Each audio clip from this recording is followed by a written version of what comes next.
Hello दोस्तों, स्वागत है आप सभी का टी18 अकेडमी में। दोस्तों, आज के इस वीडियो में हम बात करेंगे पोषक पदार्थ यानी न्यूट्रिएंट्स के बारे में।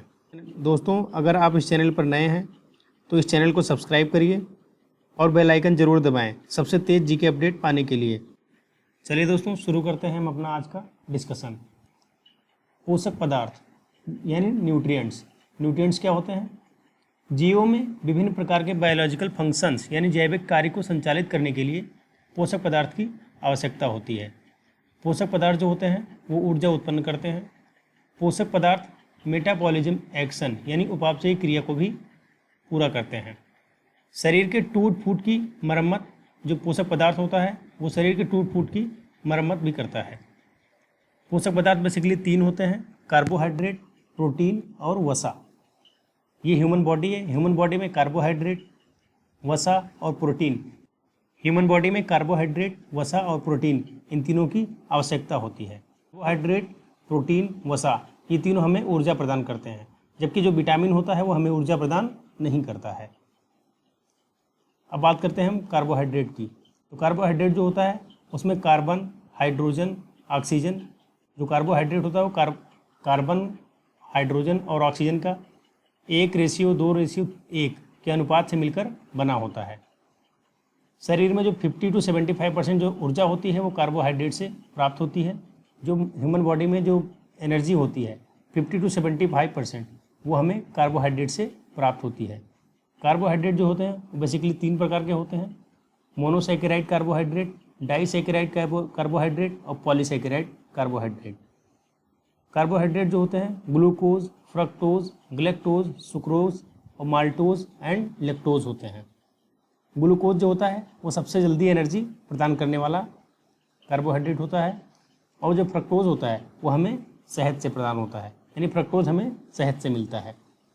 अगर हम 1 ग्राम ग्लूकोज को जलाएं, यानी 1 ग्राम के ग्लूकोज के पूर्ण ऑक्सीकरण से लगभग 4.2 किलो कैलोरी ऊर्जा जो होती है वो जनरेट होती है।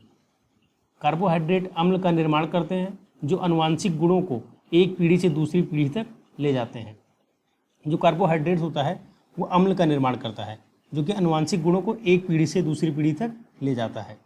कार्बोहाइड्रेट हमें बेसिकली गेहूँ, चावल, मक्का, आलू, शकरकंद, शलजम, शहद आदि से प्रदान होता है। ये सारे जो होते हैं गेहूँ, चावल, मक्का, बाजरा, आलू, शकरकंद, शलजम, शहद, ये सारे कार्बोहाइड्रेट के सबसे अच्छे स्रोत होते हैं। अब हम बात करेंगे प्रोटीन की। तो प्रोटीन होता है वो एक केमिकल कंपाउंड होता है, यानी कार्बनिक यौगिक होता है, जो अमीनो अम्ल के 20 पार्ट से मिलकर बना होता है। इसमें 10 पार्ट जो होते हैं वो हमारे बॉडी से होते हैं और 10 पार्ट जो होते हैं वो हमें भोजन से प्राप्त होते हैं। प्रोटीन का जो काम होता है वो शरीर में ऊर्जा जनरेट करना और शरीर को मेंटेन करना, यानी शरीर की मरम्मत करना होता है। जो प्रोटीन का मेन फंक्शन होता है वो होता है ऊर्जा जनरेट करना, शरीर में ऊर्जा जनरेट करना, और दूसरा काम होता है उसका शरीर की मरम्मत करना या शरीर को मेंटेन रखना। सबसे ज़्यादा जो प्रोटीन होता है वो सोयाबीन और मूंगफली से प्राप्त होता है। सोयाबीन से लगभग 42% प्रोटीन प्राप्त होता है। अगर 1 ग्राम प्रोटीन को जलाया जाए तो लगभग 4.1 किलो कैलोरी ऊर्जा प्राप्त होती है। प्रोटीन की कमी से बच्चों में क्वाशियोरकर और मरासमस रोग हो जाता है। प्रोटीन की कमी से बच्चों में 2 टाइप के रोग हो जाते हैं, एक होता है क्वाशियोरकर और एक मरासमस रोग। ये बच्चों में हो जाते हैं प्रोटीन की कमी से, यानी प्रोटीन की अगर डिफिशियंसी होगी क्वाशियोरकर और मरासमस रोग हो जाएगा बच्चों में। जो प्रोटीन के मेन सोर्स होते हैं वो होता है दाल, दूध, दही, अंडा, मछली, सोयाबीन, पनीर, ये प्रोटीन के मेन सोर्स होते हैं। अब हम बात करते हैं वसा की, यानी फैट्स के बारे में बात करेंगे हम यहाँ पे। जो फैट्स होते हैं वो कार्बन, हाइड्रोजन और ऑक्सीजन के विभिन्न मात्राओं से मिलकर बने होते हैं, यानी डिफरेंट क्वांटिटीज से मिलकर बने होते हैं। कार्बन और हाइड्रोजन और ऑक्सीजन के जो फैट्स होते हैं, यानी वसा जो होता है वो 20 डिग्री सेंटीग्रेड टेम्परेचर पे सॉलिड स्टेज में होता है, यानी ठोस अवस्था में होता है।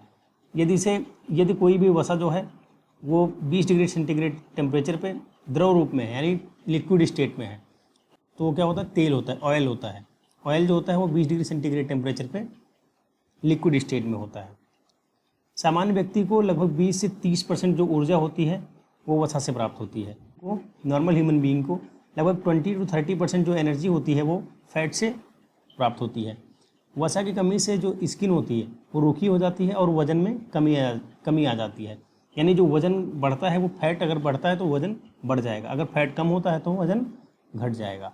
फैट्स के जो मेन वर्क होते हैं यानी मेन कार्य होते हैं वो होता है शरीर को ऊर्जा प्रदान करना, स्किन के नीचे जमा होकर शरीर के ताप को नियंत्रित करना, शरीर के अंगों को चोट से बचाना। ये जो फैट्स के जो होते हैं ये मेन कार्य होते हैं। अगर हम बात करें प्रोटीन की, तो प्रोटीन के 1 ग्राम जलने से लगभग 4.1 किलो कैलोरी एनर्जी जनरेट होता है। अगर बात करें कार्बोहाइड्रेट की, तो कार्बोहाइड्रेट के जलने से लगभग 4.2 किलो कैलोरी एनर्जी जनरेट होता है। वहीं वसा के जलने से लगभग 1 ग्राम जलने से लगभग 9.2 किलो कैलोरी एनर्जी जनरेट होता है। यहाँ पे कन्फ्यूज होने की जरूरत नहीं है, यहाँ पे जो सबसे ज़्यादा जो एनर्जी जनरेट होता है वो कार्बोहाइड्रेट से होता है। 4.2 किलो कैलोरी एनर्जी जनरेट होता है जो कि कार्बोहाइड्रेट से होता है, जो कि सबसे ज़्यादा एनर्जी जनरेट करने वाला होता है। दोस्तों अब हम डिस्कस करेंगे टेस्ट डिस्कस करेंगे। जितना भी हमने पिछला पढ़ा है उनसे रिलेटेड सारे क्वेश्चंस को डिस्कस करेंगे जो कि प्रीवियस ईयर एग्जाम में आए हुए क्वेश्चंस हैं। इनसे हमें आइडिया लगेगा कि हमारे एग्जाम्स में क्वेश्चंस आते कैसे हैं। पहला क्वेश्चन है, निम्न में से कौन सा पदार्थ मानव शरीर में ईंधन का काम करता है? तो मानव शरीर में जो फ्यूल का काम करता है वो कार्बोहाइड्रेट करता है। यानी कार्बोहाइड्रेट जो होता है मानव शरीर में ईंधन का काम करता है। जैसे गाड़ियों को चलने के लिए फ्यूल की ज़रूरत होती है, वैसे ह्यूमन बॉडी को ऑपरेट करने के लिए कार्बोहाइड्रेट की ज़रूरत होती है। शहद का जो प्रमुख घटक होता है वो कौन सा होता है? तो शहद का प्रमुख घटक जो होता है फ्रक्टोज होता है। शहद होता है उसमें फ्रक्टोज जो होता है सबसे ज़्यादा मात्रा में पाया जाता है। निम्न में से कौन सा शर्करा तत्काल ऊर्जा प्रदान करता है? तो शर्करा जो होता है वो ग्लूकोज होता है।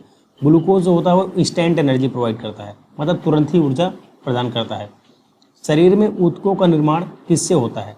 तो शरीर में जो ऊतक का निर्माण होता है वो विटामिन से होता है। विटामिन से जो होता है वो शरीर में ऊतक का निर्माण होता है। निम्न में से किससे ऊर्जा प्राप्त नहीं होता है? तो इसमें से हमने पढ़ा था पहले ही कि विटामिन से ऊर्जा प्राप्त नहीं होता है। जैसे प्रोटीन से, वसा से, कार्बोहाइड्रेट से हमें ऊर्जा प्रदान होता है। ये हमारी बॉडी को मेंटेन करने में हेल्प करते हैं। विटामिन होता है वो विटामिन से हमें ऊर्जा प्राप्त नहीं होता है। प्रोटीन की कमी से होने वाले रोग, तो प्रोटीन की कमी से होने वाला जो रोग था वो था, एक था क्वेशियोर्कर और दूसरा था मरासमस। ये 2 रोग होते हैं प्रोटीन की कमी से, एक क्वेशियोर्कर और दूसरा होता था मरासमस। निम्नलिखित में से सर्वाधिक ऊर्जा कौन प्रदान करता है? तो सबसे ज़्यादा जो ऊर्जा होता है वो 4.2 किलो कैलोरी कार्बोहाइड्रेट प्रदान करता है। उसके बाद जो प्रोटीन होता है वो 4.1 किलो कैलोरी ऊर्जा प्रदान करता है। तो सबसे ज़्यादा जो ऊर्जा प्रदान करता है वो कौन प्रदान करता है? कार्बोहाइड्रेट। प्रोटीन को निम्न में से क्या माना जाता है? तो प्रोटीन को निम्न में से ऊर्जा उत्पादक माना जाता है। जो प्रोटीन होता है वो शरीर में ऊर्जा जनरेट करता है, जिससे बॉडी अच्छी तरीके से फंक्शन करती है। निम्न में से प्रोटीन किस में नहीं पाया जाता है? तो प्रोटीन जो होता है वो चावल में नहीं पाया जाता है। चावल में जो होता है कार्बोहाइड्रेट पाया जाता है। चावल में कार्बोहाइड्रेट पाया जाता है, चावल में प्रोटीन नहीं पाया जाता है। मांस, दूध, दाल, इन सब में प्रोटीन पाया जाता है। सोयाबीन में प्रोटीन कितने प्रतिशत होता है? तो सोयाबीन में प्रोटीन जो होता है वो 42% होता है। लगभग 42% प्रोटीन होता है सोयाबीन में। निम्नलिखित में से प्रोटीन का सबसे अच्छा स्रोत कौन सा है? तो प्रोटीन का सबसे अच्छा स्रोत जो होता है वो सोयाबीन होता है। सोयाबीन और मूंगफली। सोयाबीन में जो परसेंटेज होता है वो 42% प्रोटीन पाया जाता है सोयाबीन में, 42%। मानव शरीर में वसा जमा होता है। तो मानव शरीर में जो वसा होता है यानी फैट जो होता है वो वसा ऊतक, मानव शरीर में जो वसा होता है वो वसा ऊतक यानी फैट टिश्यू में जमा होता है। एथलीट को निम्न में से किससे जल्दी और ज़्यादा ऊर्जा प्राप्त होती है? तो एथलीट को प्रोटीन से सबसे ज़्यादा और जल्दी ऊर्जा प्राप्त होती है। दोस्तों अगर आपको ये वीडियो अच्छा लगा हो तो इसे लाइक करिए, अपने दोस्तों के बीच में शेयर करिए और कमेंट सेक्शन में कमेंट करके हमें ज़रूर बताइए कि ये वीडियो आपको कैसा लगा। दोस्तों इसी तरह के वीडियो को देखने के लिए TATN अकेडमी चैनल को सब्सक्राइब करिए और बेल आइकन जरूर दबाएं, जिससे कि जीके के सारे अपडेट्स आपके पास सबसे जल्दी पहुंचे। दोस्तों PDF एवं टॉपिक वाइज पढ़ने के लिए डिस्क्रिप्शन में दिए गए लिंक पर विजिट कर सकते हैं, जहां से आप PDF डाउनलोड कर सकते हैं एवं टॉपिक वाइज पढ़ सकते हैं। दोस्तों मिलते हैं आपसे अगले वीडियो में, तब तक के लिए जय हिंद, जय भारत।